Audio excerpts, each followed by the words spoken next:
एक सेठ था,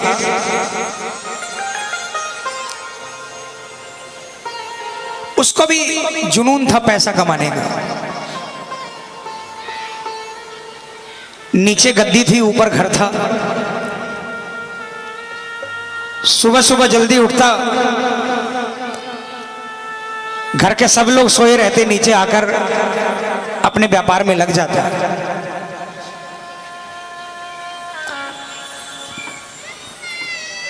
पत्नी बेटी लेकर नीचे ही आती,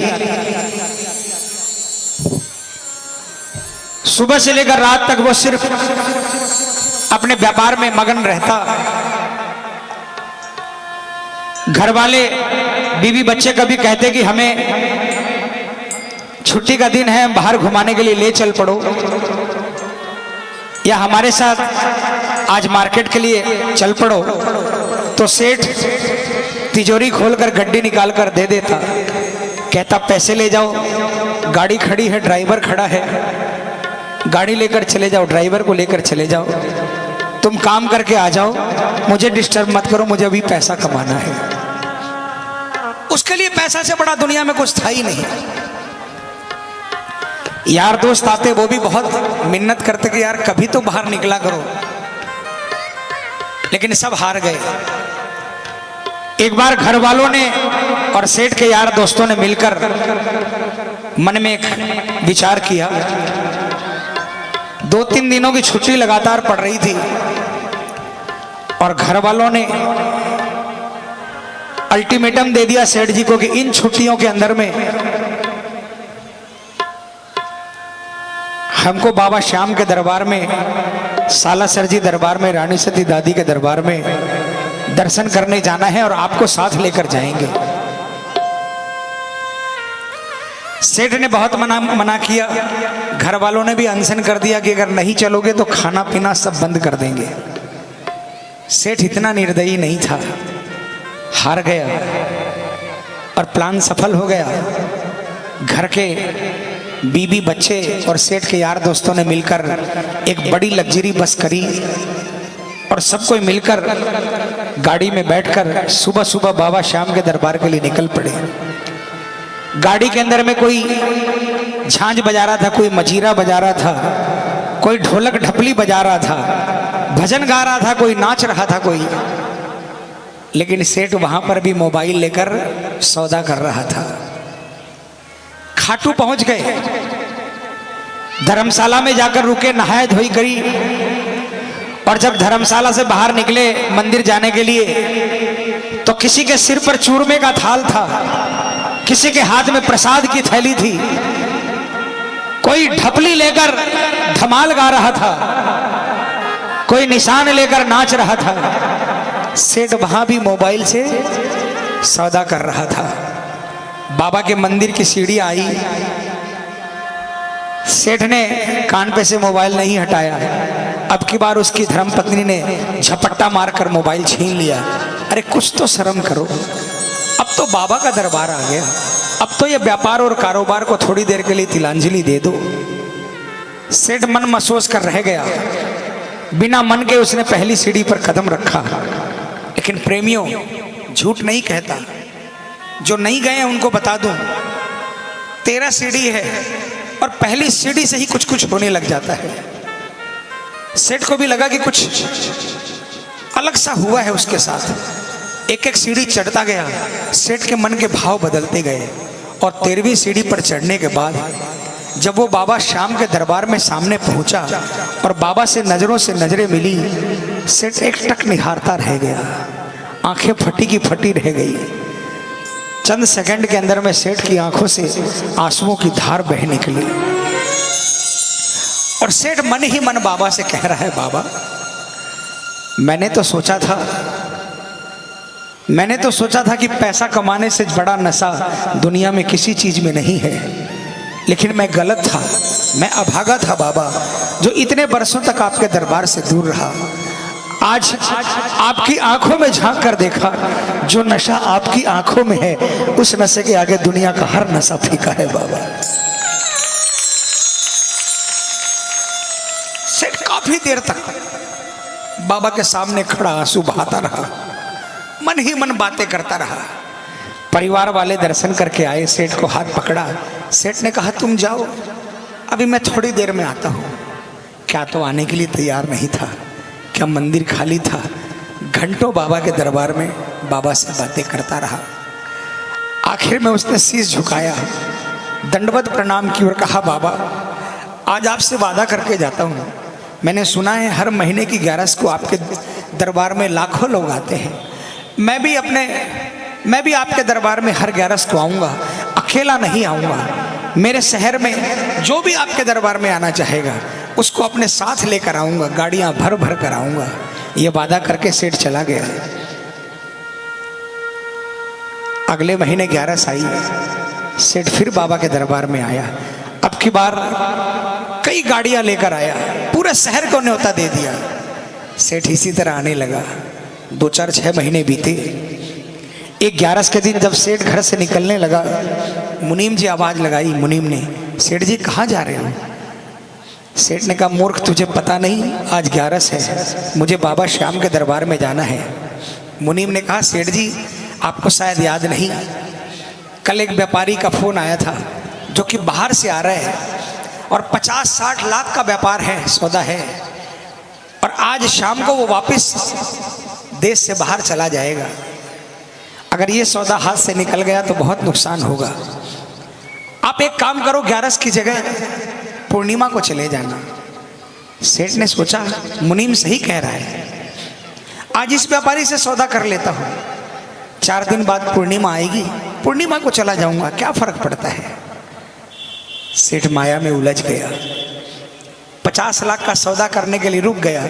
उस मूर्ख को यह नहीं मालूम था जो व्यापारी आ रहा है उससे 50 लाख का सौदा होगा, लेकिन ये जो व्यापारी है इससे जन्म जन्म का सौदा होने वाला था। सेठ नहीं गया। पूर्णिमा आई, फिर कोई व्यापारी आया। सेठ ने सोचा अगली 11 को चला जाऊंगा। अगली 11 आई, फिर कोई व्यापारी आया।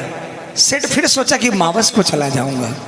सेठ फिर माया जाल में उलझ गया और सेठ का बाबा के दरबार से रिश्ता फिर से टूट गया। 2-4 महीने निकल गए, सेठ खाटू नहीं जा पाया। एक रात को सेठ सोया, अचानक रात को 2-2:30 बजे उसे लगा कि उसे कोई आवाज आ रही है। वाह रे सेठ, तू तो बहुत बड़ा व्यापारी निकला। मैंने तो सोचा था कि मेरे दरबार में कोई मेरा भगत आया है जो पश्चाताप करने के लिए आया है, लेकिन मुझे नहीं मालूम था कि वो कोई भगत नहीं बल्कि सौदागर था, सौदा करने के लिए आया है। तुझे पैसे कमाने का बहुत शौक है ना, जा आज के बाद खूब पैसा कमाना, लेकिन मेरे दरबार में दोबारा नहीं आना। सेठ की आंखें खुली, बहुत पछताया। उसने सोचा कि अभी के अभी खाटू जाऊंगा, लेकिन बाबा को मंजूर नहीं था। बिस्तर से उतरने के लिए जैसे ही पांव नीचे किए, सेठ अपने पांव पर नहीं खड़ा हो पाया। पैरालिसिस अटैक हो गया, दोनों पांव रह गए। बहुत पछताया। एक दिन सेठ व्हील चेयर पर बैठा अपने मकान के बाहर आंसू बहा रहा था। एक डाकिया बगल से निकला। सेठ ने डाकिया को आवाज लगाई, है डाकिया, तुम तो कलकत्ता, दिल्ली, बंबई न जाने कहां कहां का संदेशा ले जाते हो, क्या मुझ गरीब का एक संदेशा मेरे बाबा श्याम के दरबार में ले जाओगे? डाकिया ने कहा मेरा तो काम ही ये है, और जब से इंटरनेट आया है लोग व्हाट्सएप और फेसबुक और मल्टीमीडिया के द्वारा चैटिंग कर लेते हैं। बहुत मंदा धंधा है, धंधा बहुत मंदा है। बोलो तुम्हारा क्या संदेशा है? डाकिया को सेठ ने क्या कहा, डाकिया ने सेठ से क्या कहा, और सेठ को फिर डाकिया ने क्या कहा, और डाकिया ने बाबा के दरबार में जाकर क्या संदेशा सुनाया। आइए प्रेमियों, विश्वास दिलाता हूं, जो भी मन में उधेड़ गुण है, जो भी मन में सवाल है, जो भी परेशानी है, इस भजन के माध्यम से आप अपना संदेशा भेज देना। मैं आपका डाकिया बनने के लिए तैयार हूं। 15 मई को 11 है। अगर मैं जिंदा बाबा के दरबार में पहुंचा तो मैं विश्वास दिलाता हूं आपको, आपकी हाजिरी पहले लगाऊंगा, मेरी हाजिरी बाद में लगाऊंगा बाबा के दरबार। आइए, उस सेठ ने डाकिया से क्या कहा। मैं निवेदन करूंगा 15 मिनट इधर उधर किसी से बात मत करना। कोई बगल वाला आपसे बात करे ना, उसको बोल देना 10 मिनट रुक जाओ, अभी मुझे मेरे बाबा से बातें करनी है, ठीक है? आइए।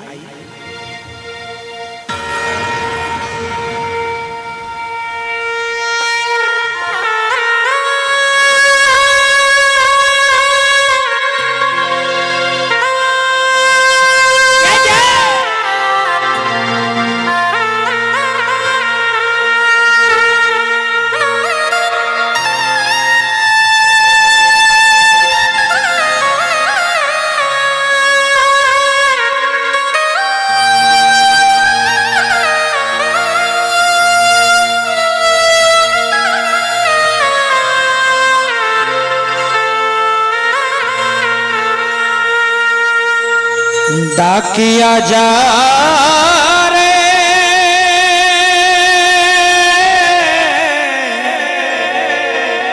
शाम ने संदेशो दीजे, शाम ने जाए तू कह दीजे, भगत थार दर्शन ने तरसे।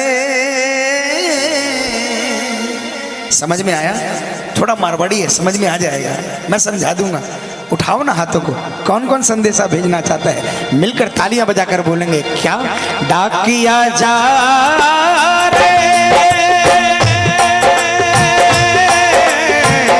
सामने संदेशो दीजे, सामने जाए तू कह दीजे, भगत थार दर्शन में तरसे। डाकिया जा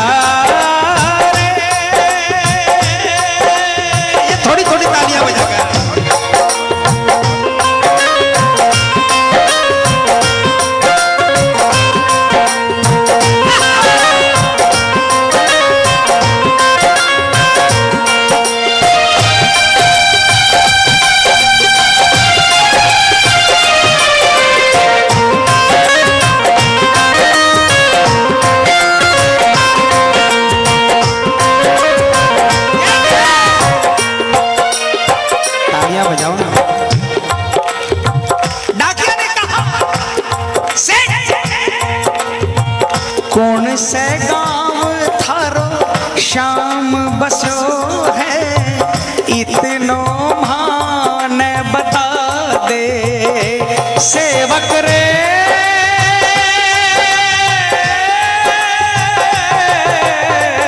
कौन से गांव थारो शाम बसो है, इतनो मान बता दे। घर तेरे पास है कोई निशानी, माने तू दिखला दे।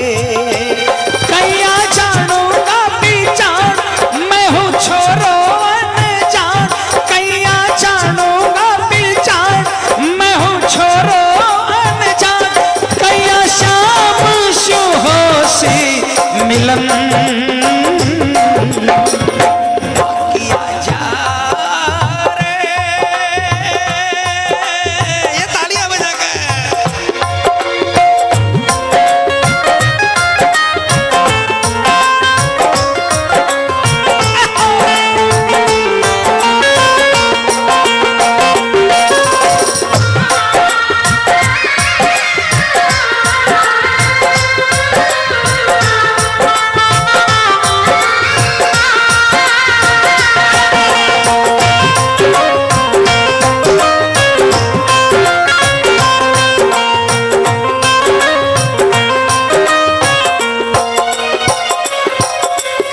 किसको किसको ठिकाना पता है खाटू का?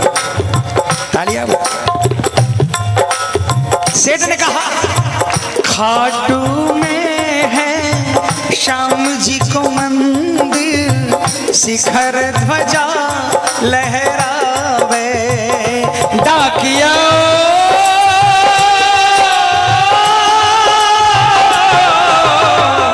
खाटू में है श्याम जी को मंदिर, शिखर ध्वजा लहरावे। डोडी पर हनुमान विराजे, सेवक चवर ढुलावे। हो के नौबत बाजे द्वार, गूंजे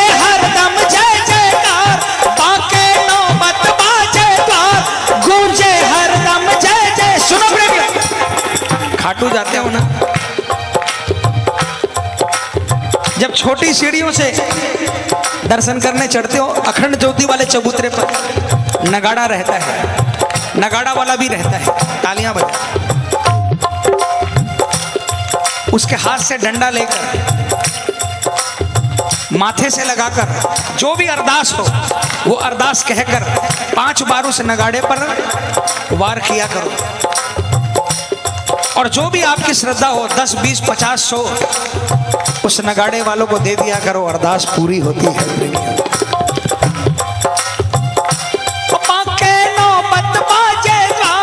गूंजे हरदम जय जयकार, बांके नौबत बाजेदार, गूंजे हरदम जय जयकार, सज धज बैठे है श्याम सजन, डाकिया जा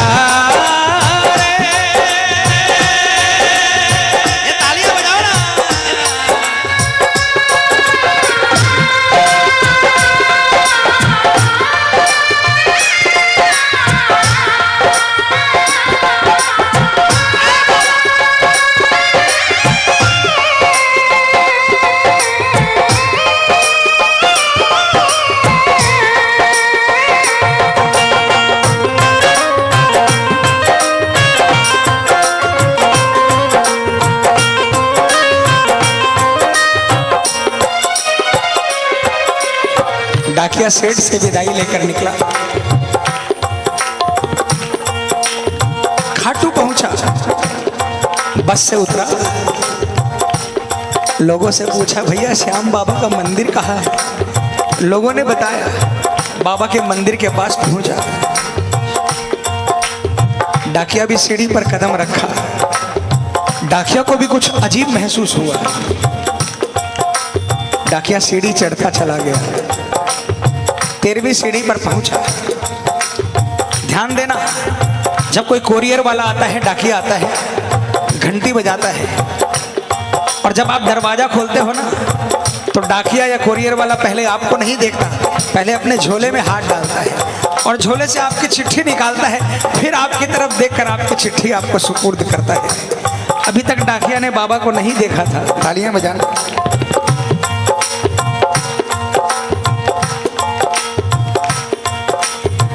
पहुँच गयो दरबार शाम के, बोलन लाग्यो संदेशो, बाबा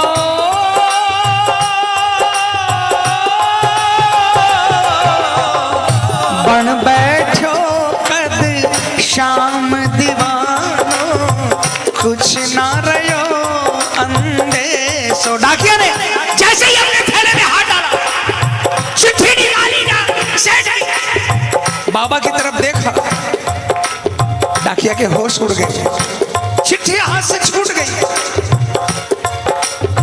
डाकिया की आंखों में भी आंसुओं की धार बह गई, फूट फूट कर रोने लगा, संदेशा सुनाना भूल गया। अचानक उसे लगा कि कोई आवाज आई, अरे डाकिया, तू जिस काम के लिए आया है वो काम तो बता। डाकिया बाबा के चरणों में गिर गया, उसने कहा बाबा, मैं अभागा डाकिया, जिंदगी के 40 साल साइकिल के 2 पहियों पर बिता दिए, इसका संदेशा उसको सुनाया, उसका संदेशा उसको सुनाया, मेरी सुनने वाला आज तक कोई नहीं आया। रिटायरमेंट के 2-3 महीने बाकी बचे हैं, ये तो भला हो उस सेठ का जिसने मुझे आपके दरबार का पता बता दिया। मैं सेठ का संदेशा जरूर लेकर आया हूं, लेकिन अब आपसे विनती करता हूं, मुझे यहां से नहीं जाने दो बाबा, अपने चरणों की सेवा दे दो, कुछ नहीं चाहिए, दिन भर आपकी और आपके भक्तों की सेवा करूंगा, आपके प्रसाद की अगर आधी रोटी भी मिल जाएगी उसी में संतोष करके अपना जीवन बिता दूंगा।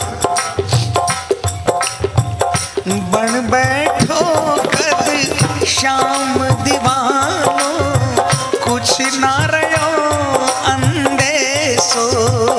ओ आखड़ ल्यासो बरसी धार, चैया सावन की फुहार। आखड़ ल्यासो बरसी धार, चैया सावन की फुहार। देख सावरिया बोलो यह वचन।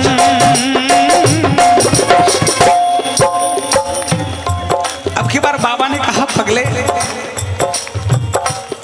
तुझे वापिस भेजने के लिए थोड़ी बुलाया है मैंने, तुझे अपने पास रखूंगा, लेकिन मेरा एक छोटा सा काम कर देगा। जब भवसागर पार करने वाले ने केवट से कहा कि मुझे गंगा पार करा दे, वो चरणों में गिर गया। डाकिया फिर चरणों में गिर गया। दुनिया का काम बनाने वाले आज मुझ गरीब को कह रहे हैं कि मेरा एक काम कर देगा। बाबा ने कहा, डाकिया, ए भैया, हेलो, ए भाई साहब, ए!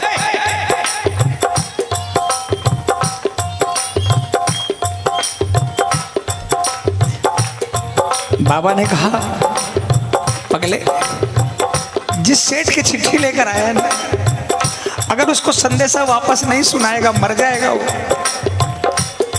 बस मेरा संदेशा उसको देकर आ जा, उसके बाद तुझे कहीं नहीं जाने दूंगा। और बाबा ने क्या कहा, डाकिया जा रे, संदेशों सेवक ने दीजे, सेवक संदेश न तरसे। संदेशों सेवक ने दीजे, सेवक संदेश न तरसे। सेवकिया राह तेरी निरखे, डाकिया जा।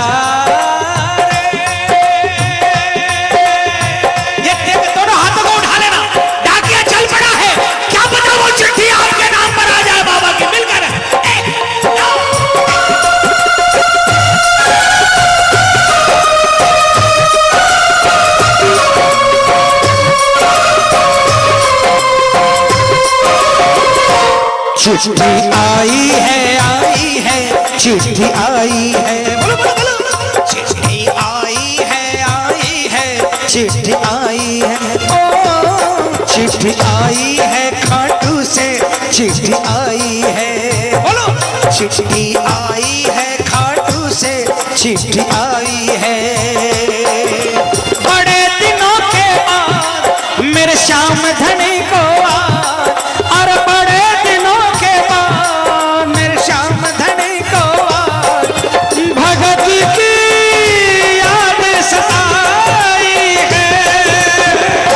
चिट्ठी आई है, चिट्ठी आई है, ओ चिट्ठी आई है, चिट्ठी आई। डाकिया ने ये नहीं सोचा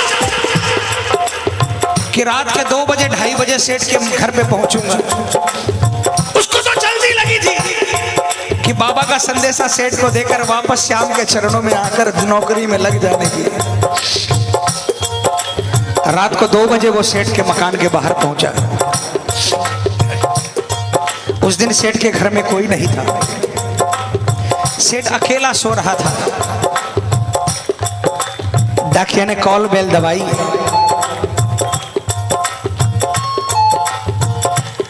अचानक सेठ की नींद खुली।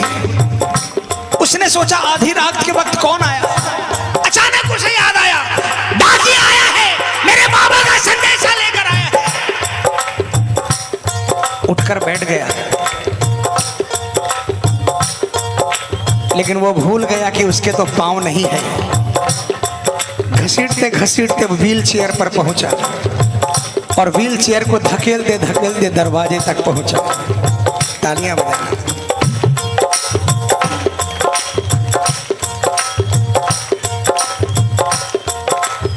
इस खुशी में कि डाकिया चिट्ठी लेकर आया है,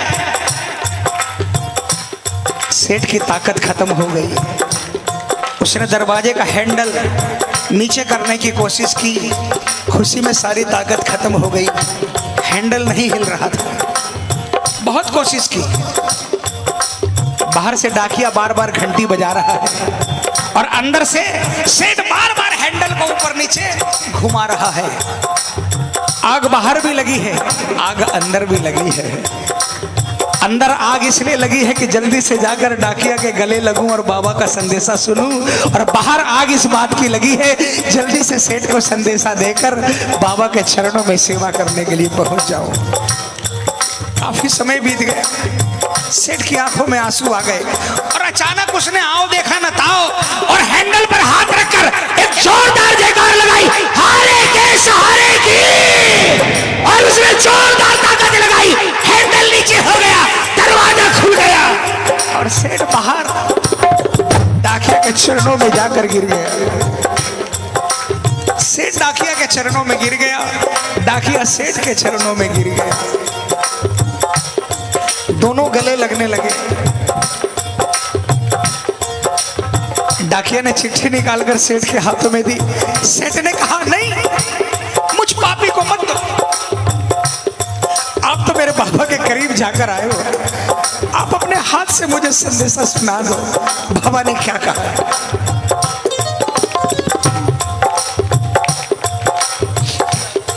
डाकिया ने संदेशा सुनाया। बाबा ने क्या कहा है सुनना, आप भी सुनना, ये संदेशा आपके लिए भी है। बाबा ने कहा, कह दीजिए तू जाए सेवक ने तेरो बुलावो आसी, सेवक रे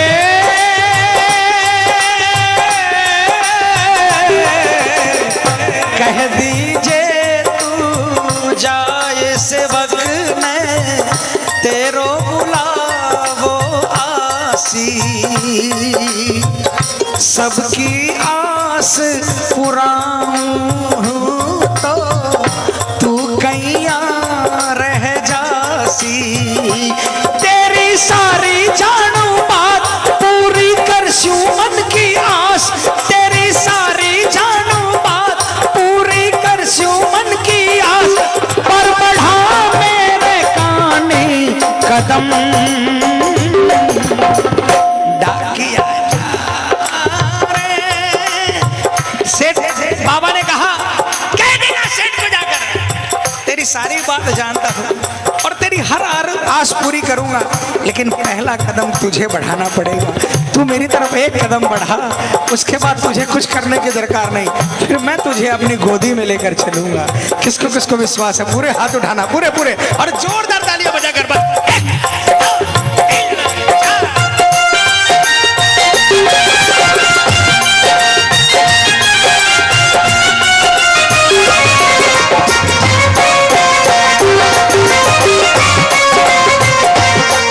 पुष्पांशुरी वाले की,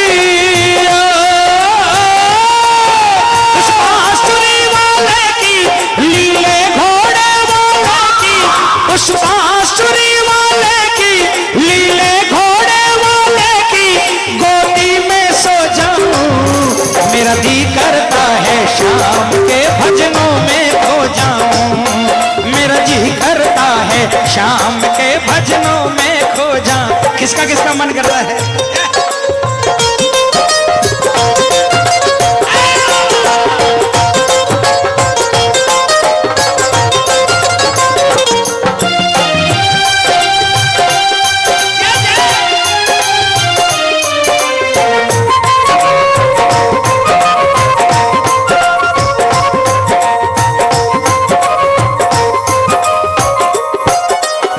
और जो ही बाबा का संदेशा सुना, सेठ नाचने लगा।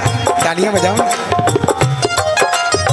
सुन संदेशो सांवरिये को मनड़ो घणो हरसायो, बोलो बोलो।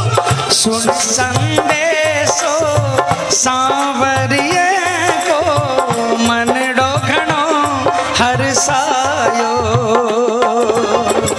बंध गया पाँव में घूघरिया सा, मन को मोर यो गायो, हमारो श्याम बड़ो दिलदार, हो जाओ लेवन में तैयार, हमारो श्याम बड़ो दिलदार, हो जाओ लेवन में तैयार, दर्शन।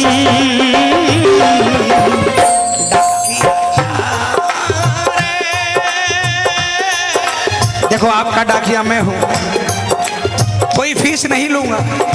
भजन खत्म हो गया, मेरी तरफ से आखिरी लाइन है, पूरे हाथ उठा लो, पूरे पूरे और जोरदार आवाज में सिर्फ ये 2 लाइनें कह देना, विश्वास दिलाता हूं आपका संदेशा बाबा के दरबार में पहुंच जाएगा। क्या डाकिया जा